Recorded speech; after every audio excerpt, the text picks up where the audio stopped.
Halo guys, welcome to episode of Koko Review. Hari ini gue ingin mereview sebuah mobil yang baru saja gue beli untuk nanti gue pakai konten taksi online. Mobil itu adalah ini dia guys, Wuling REV tipe long range.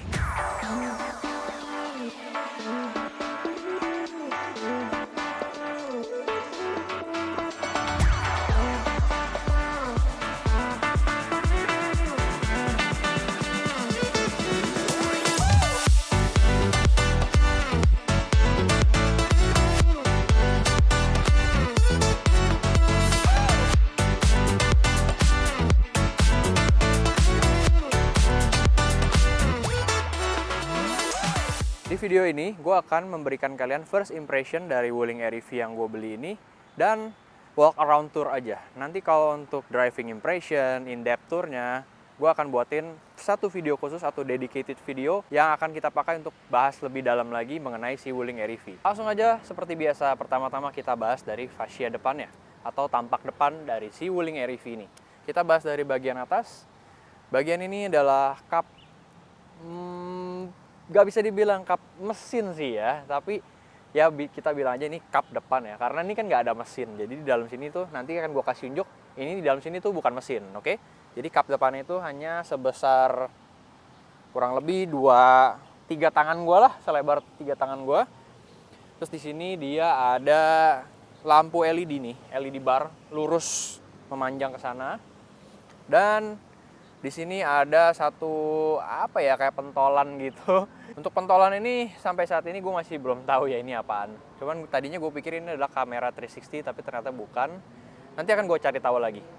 Untuk di bawah sini ini adalah charging capnya dan logo Wulingnya ini kalau malam itu menyala guys. Sekarang kalau kita buka bukan tangki bensin melainkan ini tangki pengecasan. Next kita lanjut ke bagian lampunya. Untuk yang tipe Wuling REV tipe long range, lampunya ini udah dual projector LED dan kalau malam itu cukup terang ya. Perbedaannya kalau dengan Wuling yang standard range, yang standar itu lampunya hanya halogen. Jadi matanya itu seperti kosong gitu guys. Kalau ini kan kayak futuristik galak gitu ya. Kalau yang standard range itu kayak begini mukanya, kosong aja. Next, lanjut ke bagian bawah lampunya. Kalau kalian bertanya lampu sennya mana bos? Ternyata di sini nih. Dan sennya ini udah berupa LED bar juga.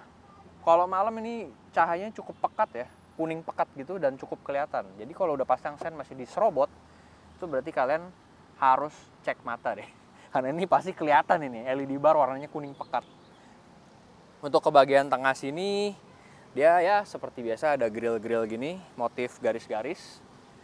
Dan kalau gue perhatiin di sini sepertinya kalau di luar negeri atau yang versi full option atau mungkin nanti ada versi faceliftnya ya, ini udah disediain kotak untuk radar nih. Kalau kalian perhatiin kayak Honda Sensing, BMW yang ada sensingnya juga, ini pasti depannya ada kotak gini. Ini berupa radar. Jadi kalau menurut gue kayaknya nanti di faceliftnya mungkin ya akan disediain kamera 360 dan ada sensingnya juga. Lanjut ke bagian samping, di sini ada garis body ya yang dilanjutin dari fascia depan tadi, tapi dia garis hitamnya atau aksen piano blacknya aja. LED barnya nggak memanjang sampai sini, jadi dia memanjang. Ini hanya piano black sama list chrome-nya. Terus ke spion. Spionnya ini udah dibalut pakai batok piano black, tapi dia belum retractable dari dalam, jadi masih manual. Nah, gitu guys. Untuk spionnya udah dilengkapin sama lampu sen juga. Dan lampu sennya ini itu berupa LED ya, bukan lampu bohlam halogen. Lanjut bahas ke bagian body, dia bodinya nggak ada yang bisa dibahas sih sebenarnya ya. Body line-nya juga ya flat aja. Kalau orang-orang kita bilang tuh seperti roti tawar ya, plek gitu aja. Cuman dia permainan kombinasi warna piano black dan warna kuning. Kalau warna bawahnya ini kalian bisa pilih, ada berbagai macam warna ya, yang gua tahu tuh kuning, putih, biru telur asin, dan pink. Untuk bahas body line-nya, di sini hanya ada tarikan body line dari sini, dari depan ke belakang. Terus dia narik ke sini. Sisanya flat. Untuk Wuling REV tipe long range sudah dilengkapi sama Smart Key Entry. Jadi kita tinggal kantongin aja kuncinya. Kuncinya seperti ini ya. Kita tinggal kantongin, pencet ini. otomatis bisa dibuka. Dan kalau untuk kunci juga ya tinggal dipencet lagi lah. Untuk door handle-nya, dia model cungkil, bukan model yang hand grip seperti mobil modern pada umumnya ya. Lanjut ke bagian bawah, kita mendapatkan velg ring 12 dibalut dengan ban khusus EV Green Max Eco Touring. Untuk profil bannya 145/70 ring 12. Dan model ini nih, ini cuma dop guys. Jadi dia di dalamnya itu velg kaleng ditutup pakai dop. Bukan velg racing ya. Kalau velg racing itu kan secara keseluruhan velgnya itu modelnya seperti itu, tapi enggak. Kalau ini tuh ini depannya ini bisa kita copot dopnya. Kalau ini kita copot, dalamnya itu velg kaleng seperti pickup Suzuki Carry gitu guys. Nanti gue kasih gambarnya di sini. Di bagian belakang kita nggak mendapatkan wiper kaca, melainkan kita hanya mendapatkan defogger aja di sini. Dan untuk bagian tengahnya ini sama seperti depan, kita mendapatkan LED bar yang memanjang dari kiri ke kanan. Bedanya kalau di depan itu LED-nya warna putih, kalau yang di belakang itu LED-nya warna merah. Dan di sini ada emblem WULING. Porsche. What? Salah ya, Wuling guys. Jadi ini mirip-mirip sama Porsche atau Range Rover. Dia nyetel badge-nya itu, badge belakangnya tuh mirip-mirip gitu. Dan lanjut ke bagian bawah, nih nggak ada apa-apa ya. Di sini cuma ada logo iREV. Next di sebelah logo REV-nya kita mendapatkan 2 buah lampu. Ini yang membuat gue kecelek ya istilahnya ya kalau kata orang zaman dulu. Gue pikir ini lampu ini tuh stop lamp loh guys, menyala saat malam. Ternyata enggak. Ternyata stop lamp Wuling REV ini hanya di LED barnya aja. Jadi kalau malam itu yang nyala tuh yang ini, bukan lampu yang ini. Lampu ini 2 buah, dia cuman lampu sen sama lampu mundur. Jadi kalau malam ini nih gelap nih, nggak nyala. Makanya bikin kadang-kadang suka jadi ternyata nggak nyala ya, aneh gitu liatnya. Kalau mobil-mobil biasa kan lampu gini kan pasti nyala ya. Ditambah dengan ada LED bar jadi manis. Kalau ini nggak, ini doang. Jadi kalau dari belakang tuh jauh, lu kayak ngelihat segaris gitu terus melayang-layang gitu. Lampu ini nggak nyala. Rada aneh aja gue liatnya. Lanjut ke bawah lagi, kita dikasih cladding hitam gini ya, plastik gini. Dan bempernya dicat warna kuning. Jadi kayak ada kombinasinya lah ya. Masih lebih bagus lah dibanding kalau ini hitam semua kan kayak mobil mainan banget jadinya. Ini ada kombinasi permainan warna, jadi menurut gua bagus. Di sini kita udah dikasih 2 sensor parkir, 2 titik, dan di sini ada mata kucing atau reflektor. Nggak ada lagi yang bisa dibahas dari bagian belakang. Sekarang kita cek bagasinya yuk, segede apa mobil kecil ini ya. Oh ya lupa, di sini kita udah dikasih kamera mundur dan di sini ada tombol karet untuk buka bagasi.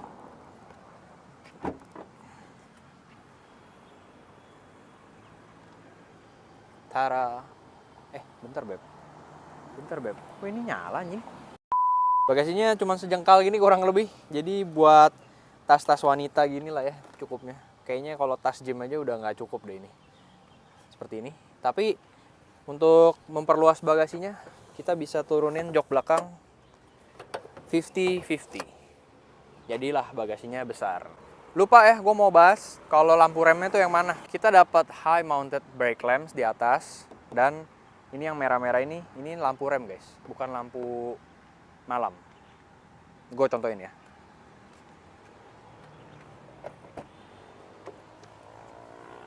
Selamat siang Koko Driver. Jadi kalau kita injek rem, lampu bawahnya tuh baru menyala. Ke bagian samping kanan sama lah ya kayak samping kiri. Bedanya nggak ada bedanya sih. Cuman di sini gue lupa bahas di sebelah sana ini ada kaca segitiga kecil. Ini kaca pilar A ya. Jadi dashboard kita tuh terang karena ada cahaya masuk dari sini. Terus untuk spion ya tetap sama, dia manual retract gini. Dan garisnya juga menyambung ya dari kiri sampai ke sana. Jadi kalau kalian lihat dari depan tuh posisinya tuh kayak gini nih Wuling. Udah selesai bahas eksterior, sekarang kita bahas ke bagian interior. Pertama-tama kita bahas dari dashboardnya. Dia desainnya cukup futuristik dengan adanya 2 panel LCD besar dari kanan ke kiri. Ini kayaknya masing-masing seinget gue ukurannya 7 inch deh. Kalau ini dia menampilkan informasi speedometer. Kalau yang ini dia entertainment system.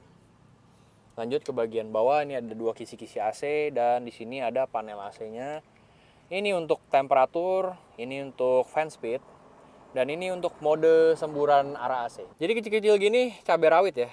Dia arah semburan AC-nya aja itu bisa diatur. Mau kalian semburan atas doang, atau kaki, atau AC depan nih. Untuk bagian sini seperti ada meja cafe gitu untuk naruh barang. Ya tapi nggak disaranin naruh terus di sini. Yang pasti jatuh lah. Cuman dia kayak ada tekukan buat meja, mungkin kalian kalau mau naruh sementara gitu ya. Terus di sini ada tempat buat naruh barang, tapi ini plastik. Nggak ada lapisan suede-nya. Jadi kalau kalian naruh barang yang keras kayak pulpen pasti ini bunyi deh, kritik-kritik. Di sini ada cup holder dan ada kisi-kisi AC juga. Lanjut ke bagian bawah, di sini juga ada kantong buat naruh barang-barang kecil seperti ya. Di sini gue naruh obat di sini. Dan untuk ke bawah sini dia ada 2 colokan USB. Lalu di sini ada kait buat kalian gantungin tas atau barang belanjaan. Jangan gantungin perasaan si dia ya. Lanjut ke bagian bawah nggak ada apa-apa lagi. Di sini ada tuas untuk buka kap depan. Dan di sini ada pencetan untuk menonaktifkan si mobil listrik, mematikan atau men-switch off si mobil ini. Next, bagian joknya udah dilapis sama kulit dan kayaknya ini semi sintetis ya. Ini kayak masih ada rubbery feel-nya, tapi dipegangnya juga halus, nggak seperti yang sintetis banget. Untuk motifnya dia perforated dan di tengah-tengahnya tuh ada lubang-lubang gede supaya nggak gerah nih pantat kalian. Untuk jahitannya dikasih motif biru muda gini untuk menegaskan kalau kalian tuh lagi berada di mobil elektrik gitu kan. Sesuatu yang elektrik tuh cenderung atau cenderung ya apa ya? Sesuatu yang berbau elektrik kan zaman sekarang tuh khasnya warnanya biru-biru gitu ya. Makanya stitchingnya atau jahitan joknya dikasih warna biru muda. Lanjut ke bagian tengah. Ini tuas persnelingnya ala Range Rover atau Jaguar. Jadi diputer-puter gini. Kayak knop kompor ya. PRND, nggak ada mode sport, nggak ada mode 1, nggak ada mode 2. Pokoknya PRND. Parking, rear, neutral, and drive. Oke. Terus lanjut ke bagian bawah, udah dilengkapin sama power window dan kiri kanan ini auto. Di sini ada electronic parking brake dan di sini ada tombol untuk auto braking hold. Di bawahnya ada pocket kecil. Ini kalian bisa naruh botol aqua 600 ml cukup atau kalian bisa naruh handphone begini nih. 3 biji cukup lah. Kita bahas dari sisi pengemudi ya berikutnya. Setirnya sudah leather wrap atau sudah dilapis kulit dan ada motif perforated di sini nih. Jadi apa ya, nice to touch banget setirnya. Cuman dia modelnya cuman palang 2 gini. Dan dilengkapin sama dual airbag kiri sama kanan. Sini ada tombol-tombol pengaturan, ini untuk pengaturan entertainment system dan di sini untuk ini untuk MID yang ini, yang kanan untuk entertainment system. Bisa gede kecilin volume, maju mundurin lagu dan ada mode ini, voice command. Halo Wuling.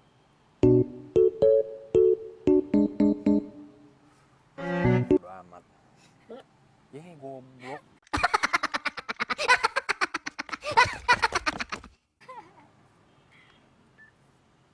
Halo Wuling, turunkan kaca supir. Baik, kembali ke layar utama. Kayaknya memang voice command-nya masih nggak terlalu intuitif ya. Kita bahasa Indonesianya cukup jelas aja, dia suka salah ngartiin. Jadi ya sudahlah, pokoknya gue udah contohin ya, ini ada voice command. Oke. Ke bagian sini dia ada cup holder sama seperti sebelah kiri sana ya, dan kisi-kisi AC.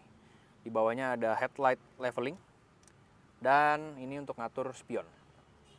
Untuk tuas lampunya di sini, cuman yang gue bingung ini terbalik ya. Biasa kan dari atas ke bawah kan kalau mobil lain ya. Begini, bener gak sih? Biasanya paling atas nyala kan? Iya, biasa kan paling atas gini kita nyalain. Matiin begini kan. Kalau ini terbalik, kita paling atas matiin, begini baru nyalain.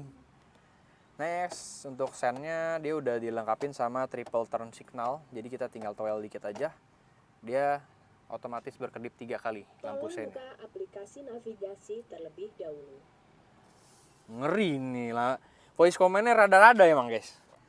Untuk sebelah sini tuasnya ini tuas wiper. Jadi untuk ya seperti biasa lah untuk wiper depan ada off, intermittent, low sama high. Udah itu aja. Setirnya bulat, imut-imut.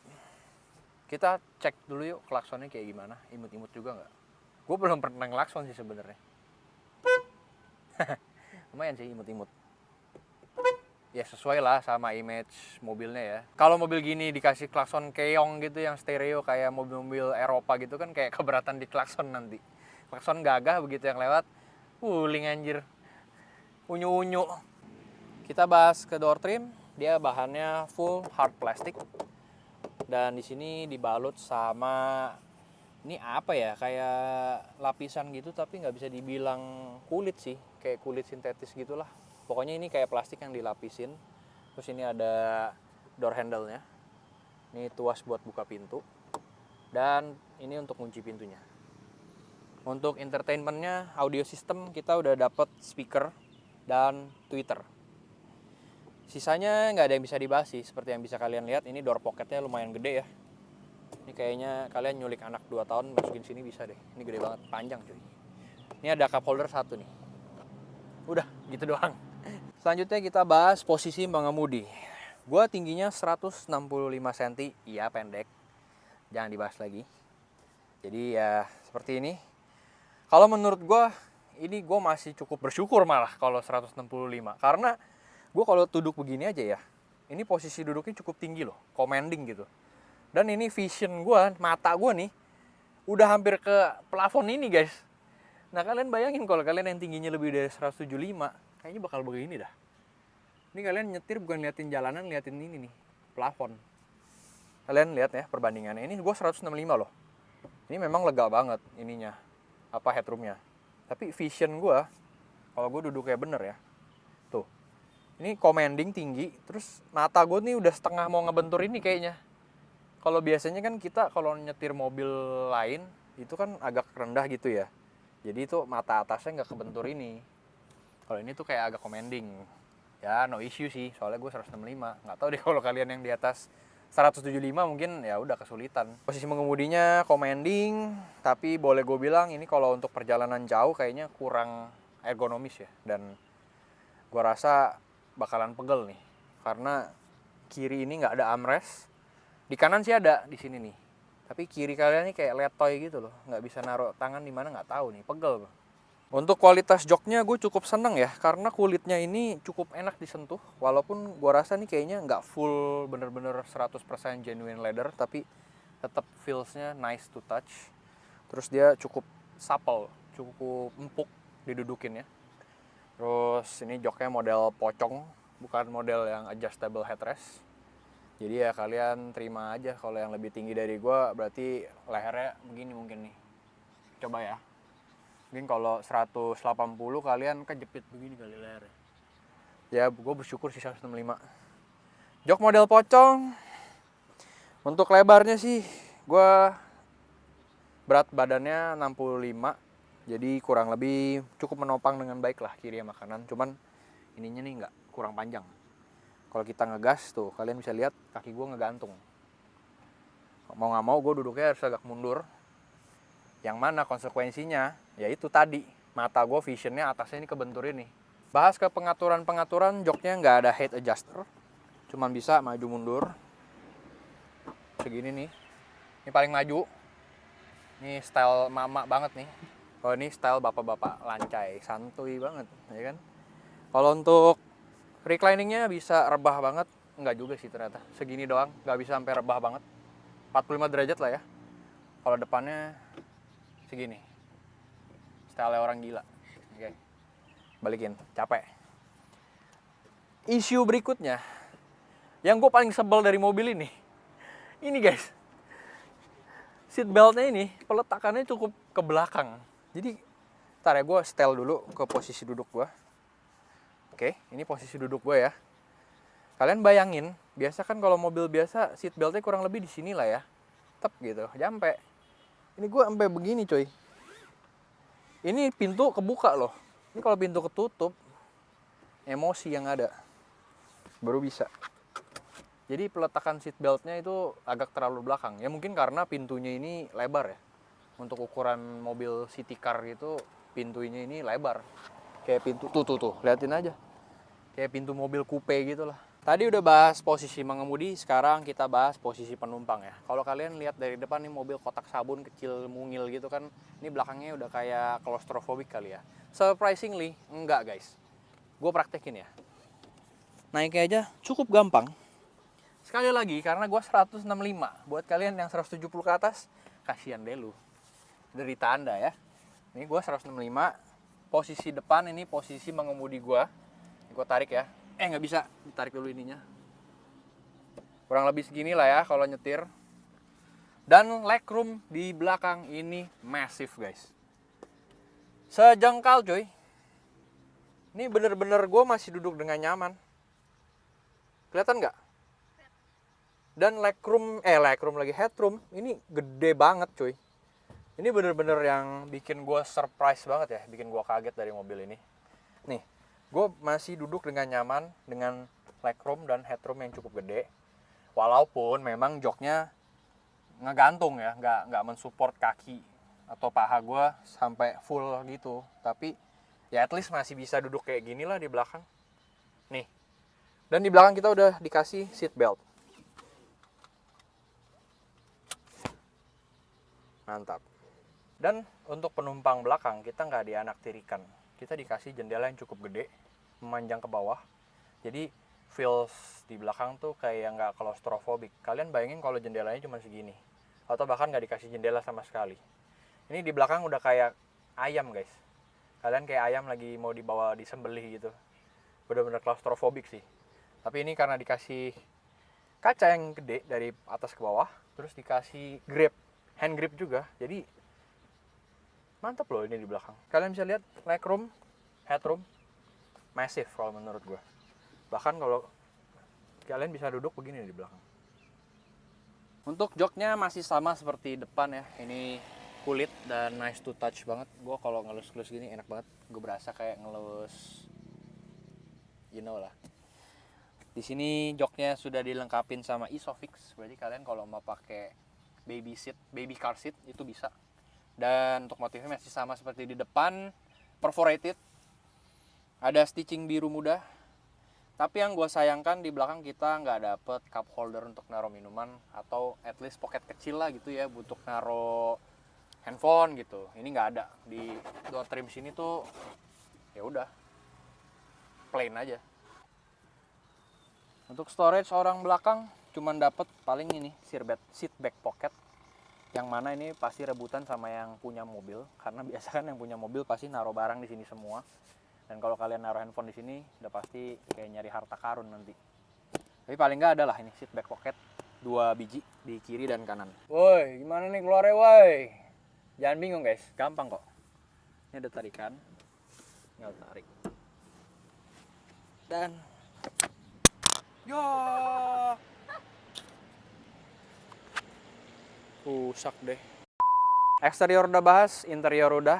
Sekarang kita bahas ke bagian kap depannya. Untuk bukanya, aduh, tinggal tarik tuas dari sini 2 kali. Jadi model-model BMW gitu. Sekarang tinggal tutup. Ya iyalah ditutup. Mari kita buka kap depannya. Ini dia isi dari kap depan Wuling REV. Mana sih ini tuasnya? Nah, ini dia. Yang long range. Di sini dia ada modul komputer ya. Kalau yang gua tahu ya, ini modul komputer.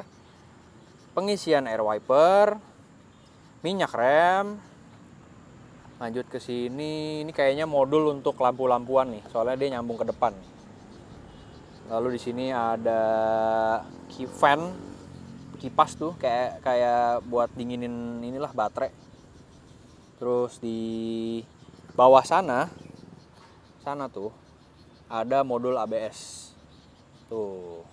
Next, kita lanjut ke bagian paling kanan, dia tetap pakai aki ya. Untuk menjalankan atau menyalakan apa ya? menyalakan komponen elektronik yang kecil-kecil. Itu yang gue tahu. Segitu aja ya first impression sama walk around dari Wuling REV yang baru gue beli. Akhir kata, gue mau kasih lihat kalian beberapa fitur dari Wuling yang cukup gue senengin. Fitur pertama adalah buttonless vehicle entry. Jadi walaupun mobil ini udah dilengkapin sama tombol smart key yang di pintu, tapi kita juga bisa mengunci atau membuka mobil ini hanya dengan mendekat dan menjauh. Gue contohin ya, ini kalau gue mendekat biasanya dia membuka. Kalau dia nggak buka berarti dia ngambek mungkin. Kita lihat. Gue nggak pencet, nah tuh langsung ngebuka. Oke, sekarang coba kita menjauh, dia mengunci otomatis tanpa gue pencet smart key buttonnya.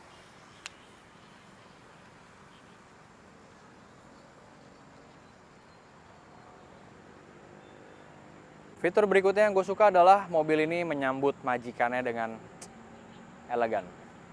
Kalau gue mendekat, dia membuka, dan pada saat kita buka pintunya, komputer kan menyala tuh MID-nya. Dia akan menyambut kita sesuai yang kita setting. Kayak misalkan gue Coco Driver, dan sekarang udah sore misalkan ya. Dia akan bilang, selamat sore Coco Driver. Let's see.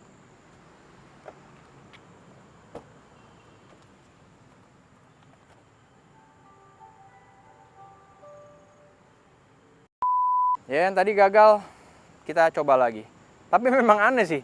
Kadang-kadang tuh gue disambut, kadang-kadang enggak. Kayaknya suka-suka moodnya dia aja nih.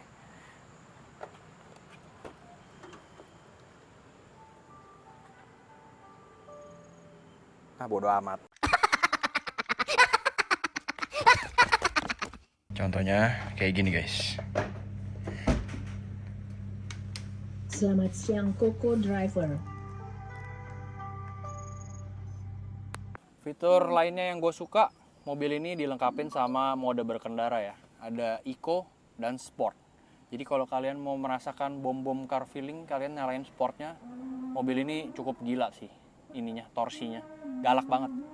Terakhir, untuk lampu kabin ada di sini dan hazardnya juga di atas.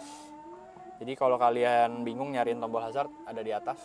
Dan fitur yang gue suka dari mobil ini adalah lampu kabinnya ini apa ya, kayak ambient putih gitu dan menyebar dengan rata. Cukup terang nih kalau malam-malam. Oke, segitu aja first impression dan walk around dari Wuling REV yang baru saja gue beli.